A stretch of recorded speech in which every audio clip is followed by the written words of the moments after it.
In the beginning of the anime, we are shown two teenage friends, Senku Ishigami and Taiju Oki. Senku is a genius scientist and Taiju is an ordinary teenage athlete who is in love with his friend Yuzuri Ogawa. Taiju wants to confess his love to her, but first he decides to tell his friend. Taiju meets Yuzuriha and almost tells her everything. However, there is a strange explosion that turns all the people into stone. People remain conscious, but they are completely covered in stone. Years pass, then a century and even a millennium. Suddenly, the stone covering Taiju cracks, and he is completely free of his stone prison. He begins to explore the surroundings and finds his petrified friend Yuzuriha. Next to her, he finds a sign that tells the dummy to go down the river. Taiju goes down along the river and there he meets Senku, who as it turns out has been free for 6 months. Senku tells him that today is October 5th, 5738, and they have been in the stone for 3,700 years. Then, Senku tells about his plan to free all humans and bring back the modern world.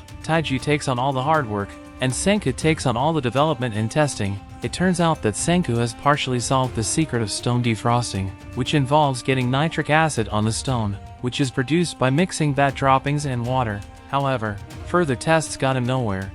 If he had alcohol, which he would have combined with nitric acid to produce nitol, this reagent has industrial strength and the possibility of defrosting would be much higher. Taiju proposes to make alcohol from grapes, which they end up doing, and afterward they manage to defrost a fossilized bird. Senku then gives Taiju the right to be the first to choose who they will defrost. He of course chooses to defrost Yuzuriha. They head over to the statue. Senku is almost there and has defrosted it. However, since she has no clothes on, Taiju decides to dress her first and unfreeze her afterward. At this time, they are attacked by a pride of lions. To escape, they decide to defrost the strongest of the teenagers, Tsukasa Shishio. Tsukasa Shishio has the physical strength to kill a lion with a single blow. Tsukasa takes over hunting and fishing duties.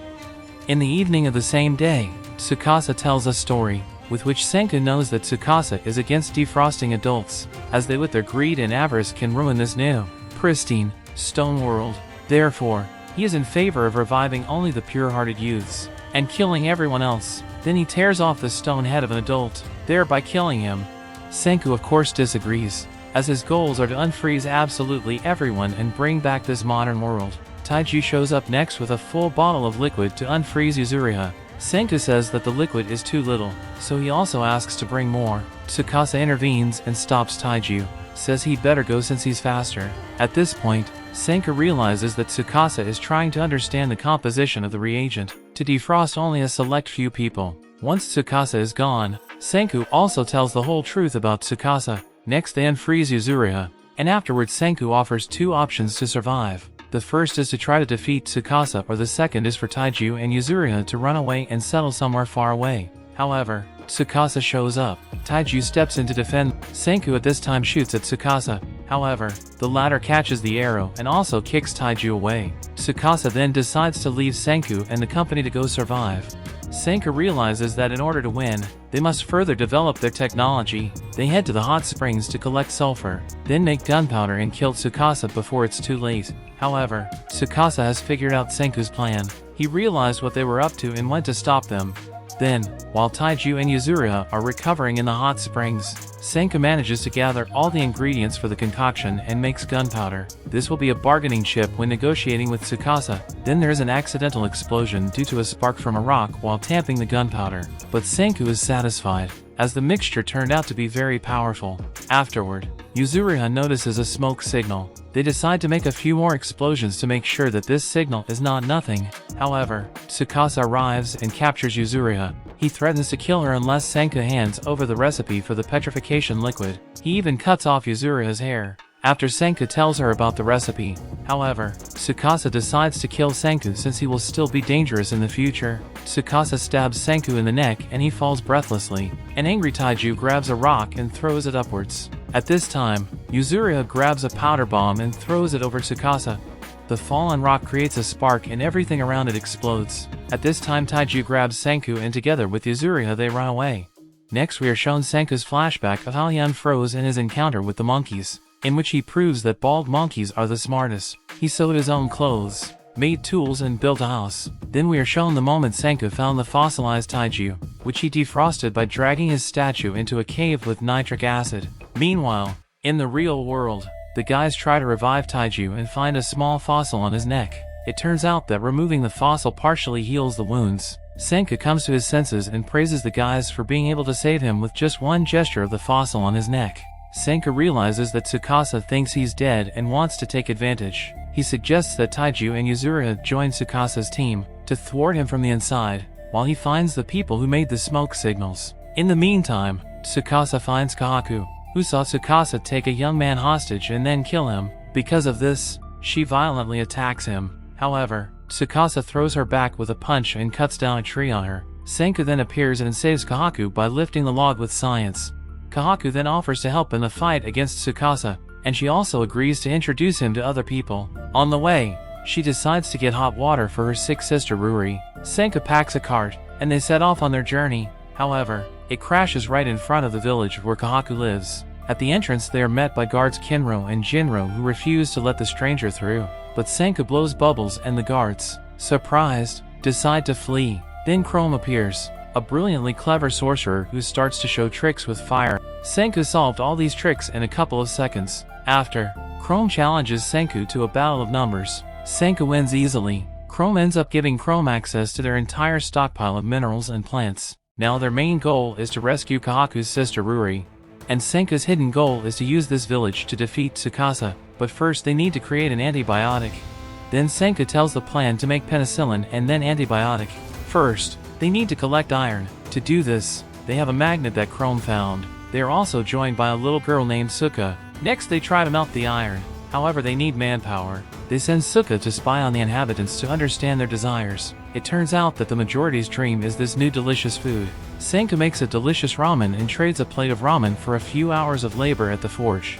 Afterward, they meet a Gen Asajiri mentalist who has been defrosted. He turns out to be a henchman of Tsukasa, who is sent to find out if Senku is alive, but he switches sides, since he was able to extract the metal. After Senku is going to create a generator. To do this, he uses metal, copper, a guard and lightning to create a strong magnet. After that, he creates a double hand-driven generator to generate electricity and even creates a working Edison light bulb. Next, Magma tries to kill Gen Asajiri. However, it turns out that Magma wanted to attack Senku, but got it all mixed up. Next, Kahaku tells of a great battle. The winner will become Ruri's fiancé and the leader of the village. They start training the guards Kinro and Jinro to defeat the previous winner. But Gen Asajiri escapes to Tsukasa's kingdom, where he gives false information that Senku is dead, and Senku tells everyone about his nighttime conversation with Gen Asajiri, where the latter decided that if there is to be peace, then there is to be peace in science. He's on their side, and it's all for the sake of Coca-Cola. Kahaku continues training Kinro and Jinro. Then Senku decides to get glass since clay pots are not suitable for drug experiments. Then it turns out that Suka has problems with her eyesight, so she wears this mask. Senku decides to create lenses for her and insert them into the mask. Then it is revealed that Kinro has a vision problem as well. Next, Senku and Chrome start to create the necessary glass devices, but they lack the skills. Chrome decides to bring in Tasiki's artisan grandfather, who can help them. The grandfather makes all the glassware they need, and then they build a laboratory for themselves and first create a silver spear for Jinro, which they will use as an indicator when searching for sulfuric acid. They find an emerald lake, the water of which melts everything. They use the silver spear to detect deadly vapor zones and create gas masks for themselves. Next, Senku and Chrome argue about which one of them will go to get the sulfuric acid. In the end, they both go there, and Jinro also goes after them. In the end, they successfully collect the sulfuric acid. Afterward, they return to the base and start chemistry. They produce hydrochloric acid. They create chlorosulfonic acid, sodium hydroxide, ammonia, and the only thing left to get is alcohol, which they can get if they win the great battle. So even Senku decides to participate in these battles. The first battle between Kinro and Magma begins. At this time, Kahaku is tricked into going to the river, so she can save Suka. She makes 3 appearances, but if she doesn't make it back before the fight starts, she's out. Kinro fights Magma on equal footing. However, due to his eyesight, he starts to lose. Suka appears and hands him his mask. He finally sees all of Magma's attacks and crowds him. However, Magma manages to cheat to win by hitting Kinro in the head while he was talking to the referee. Magma is credited with the win. The next bout is Chrome vs. Mantle. However, Mantle gives up after a couple of minutes to get another fight started faster, and Kahaku is eliminated from the tournament. She was supposed to fight Senku. In the end, Senku moves on. Jinro vs. Argo begins, in which Jinro wins with great difficulty. The next fight is the semi-final between Chrome and Magma. Magma beats him up Chrome, but the latter has no intention of giving up. Chrome grabs a broken mask and tries to use it to set Magma's clothes on fire. He succeeds. After a low blow, he wins and ends up in the finals. Next up is a fight between Senku and Jinro, who goes crazy and forgets about their plans. Jinro decides to win and become the leader. He starts attacking Senku non-stop. However, Senku defeats him with a clever low blow and makes it to the finals with Chrome. However, Chrome after a battle with Magma is disabled and eliminated. Senku wins the finals and is recognized as the winner of the great battle and leader of the village. He first agrees to marry Ruri and then immediately divorces her. Afterward, our scientists begin to create a cure. It's been a full 6 months since Senku first appeared in the village, and he finally created an antibiotic, and he also made cola for Jin Asajiri. He gave the medicine to Ruri. She drank it, however, and it got worse than it was. But Senku realized that she feels bad because at this point the medicine is killing the bacteria. Senku gives more medicine. After a few days, Ruri recovers. It turns out that the name of this village was Ishigami all along, and this is Senku's last name. Next, Ruri tells a story, in which we are shown how Senku helped his father Byakuya Ishigami become an astronaut, who was on the space station at the time of the explosion and was not petrified. Byakuya and his crew decide to return to Earth and try to save everyone. The capsule they were in lands near an island. They begin to explore it with the hope of finding surviving non-fossilized humans. However, they find only stone statues. 3 years pass. They all remarry, have children. In the end, Senku's father Byakuya Ishigami became the founder of the village. It turns out that all the villagers are relatives of Senku, and the stories of which are passed down from generation to generation. It's all passed down, Byakuya to help Senku in the future. Ruri shows Senku the cemetery where the founder of the village is buried. Next, Jin Asajiri tells that Tsukasa's men have been put forward by his men to attack this village, and he was sent as a spy. Kinro notices Tsukasa's men, led by Hyoga. Kinro turns off several warriors. However, he is defeated by Hyoga and thrown off a bridge. After, Senku decides to make a bluff with firearms. He makes a firecracker out of the last of the gunpowder. He asks Magma to launch a rock at the enemy and explodes the firecracker to simulate a gunshot. Next, Jin shouts that there are firearms in the village. The enemy then decides to retreat. After 3 days, Hyoga decides to send his men to see what kind of weapons the village has. In the meantime, Senku made them all katanas, with which they destroy Hyoga's warriors. Next, he himself enters the battle and uses his spear to knock out several katanas. Jin damages Hyoga's spear beforehand. It breaks and Hyoga loses. However, it turns out that the fight-on was a distraction so Hamura Momiji could burn bridges and houses. With the job done, he and Hyoga and the fighters retreat. Their plan was to use the fire to gather the inhabitants in one place and attack again. Suka succeeds in distracting Hyoga and the fighters by luring them to a lake of sulfuric acid, where some of the fighters are poisoned by the gases. The rest are blocked in a tree. Senku realizes that Tsukasa already knows that they have no gunpowder, so he decides to attack and spring an attack on Tsukasa's kingdom. But before, Senku decides to create a cell phone to use communication to win. At this time, Hyoga gets to Tsukasa and tells him that Senku is alive and Jin is a traitor.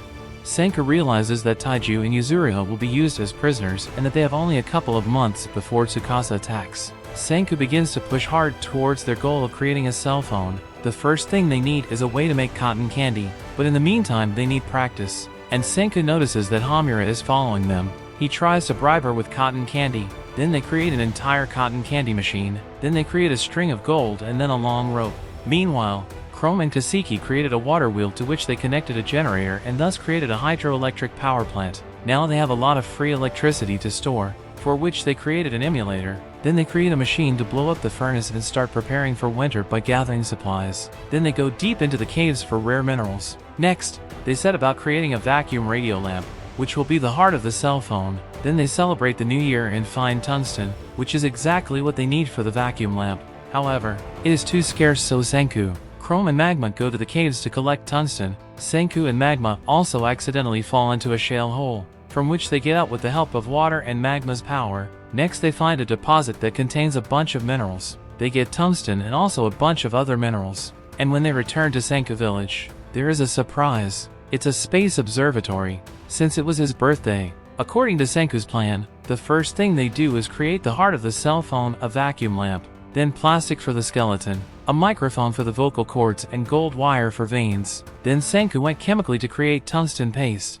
and Chrome and Taseki went to create devices for spot heating. Eventually, Senku was able to make the paste, and Chrome and the others were able to create the actual mechanism. They ended up creating a tungsten filament, but to create a vacuum radio lamp, they needed a Hitman vacuum device. Kaseki went to create it, Senku and Chrome started creating plastics, and Jin sat down to create 800 batteries. Afterward, they created a microphone. Eventually the vacuum radio lamp is ready, the microphone is ready, the wires are ready, and the plastic is ready. They created the most powerful weapon of all time, the telephone. But to use this phone, they need another exactly the same device. Next, they create a speaker to hear the sounds from the handset. Then Senku guesses that his father built a time capsule for him in his tombstone, in which they find a record with the voices of his father and his team. Senku and the team create a record player. On the record they heard his father's voice in an address to Senku, and there was also a song by singer Lillian recorded there.